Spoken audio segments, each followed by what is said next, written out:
Hello everyone, welcome to web professional. आज हम बात करेंगे इंटेंसिफाइंग स्क्रीन के बारे में। एक्सरे कैसेट और इंटेंसिफाइंग स्क्रीन।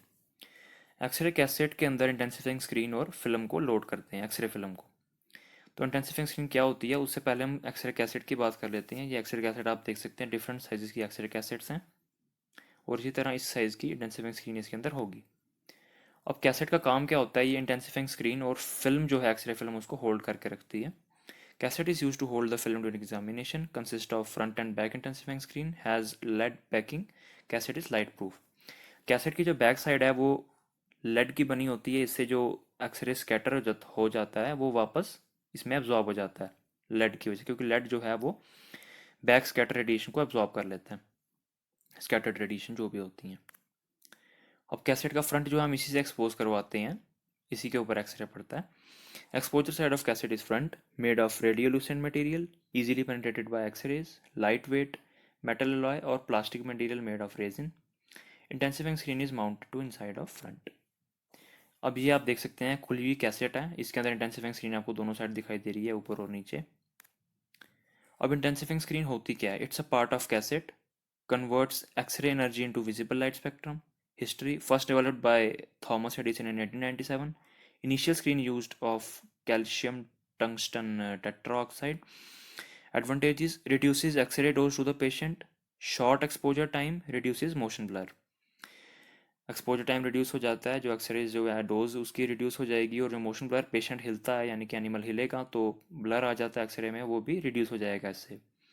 अब इससे आगे जाने से पहले दो तरह की कैसेट्स होती हैं।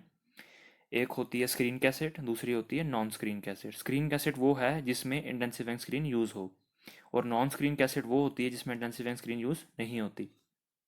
तो अब हम बात करेंगे आगे इंटेंसिफाइंग स्क्रीन के स्ट्रक्चर के बारे में।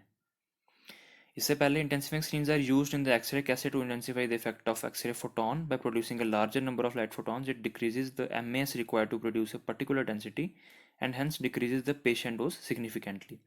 एमएस मतलब मिली एम्पियर सेकेंड, ये करंट होती है। ये एक सेकेंड में मतलब कितनी, किसी पर्टिकुलर टाइम में कितनी करंट प्रोड्यूस हुई, क्योंकि करंट प्रोड्यूस होगी, कॉइल हीट अप होगा और जो एक्सरे फिर प्रोड्यूस होते हैं, तो ये उसका एमएस जो है वो भी रिड्यूस कर देती है, और इंटेंसिफाई यानी कि लाइट का इफेक्ट इंटेंसिफाई कर देती है। एक्सरे जो फोटॉन्स आते हैं उनका इंटेंसिफाई कर देती है इफेक्ट।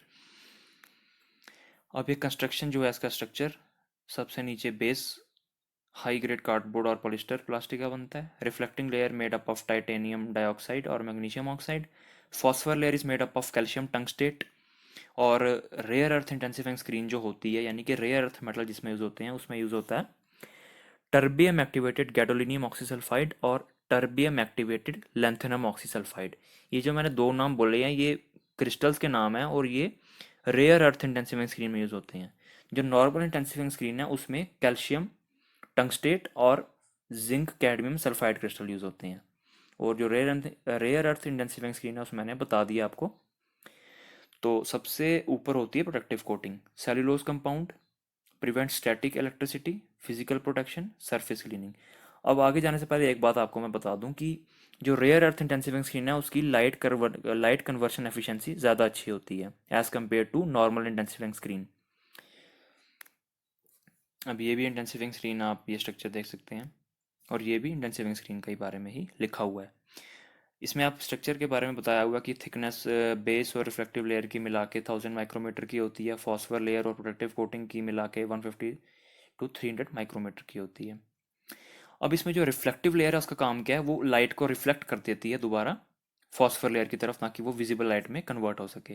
क्योंकि जब लाइट एक्सरे जब आते हैं तो वो स्कैटर करते हैं फॉस्फर लेयर से आने के बाद, क्योंकि क्रिस्टल जो हैं फॉस्फर लेयर में जो कैल्शियम टंगस्टेट क्रिस्टल होंगे वो एक्सरे को विजिबल लाइट में कन्वर्ट करते हैं।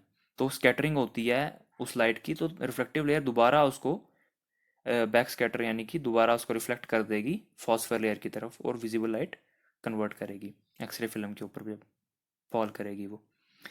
और अगर ये रिफ्लेक्टिव लेयर ना हो तो क्या होगा, तो ये स्कैटर कर जाएगी रेडिएशन अलग अलग जगह, और विजिबल लाइट जो है वो इतनी ज़्यादा कन्वर्शन उसकी नहीं होगी। और अगर रिफ्लेक्टिव लेयर होगी तो उससे ज़्यादा से ज़्यादा लाइट रिफ्लेक्ट होगी, विजिबल लाइट ज़्यादा कन्वर्ट होगी, और इससे रेडिएशन डोज जो है पेशेंट की वो भी कम हो जाएगी, और फिल्म पे एक्सरे जो है वो अच्छा बनेगा। तो यही थी आज की वीडियो।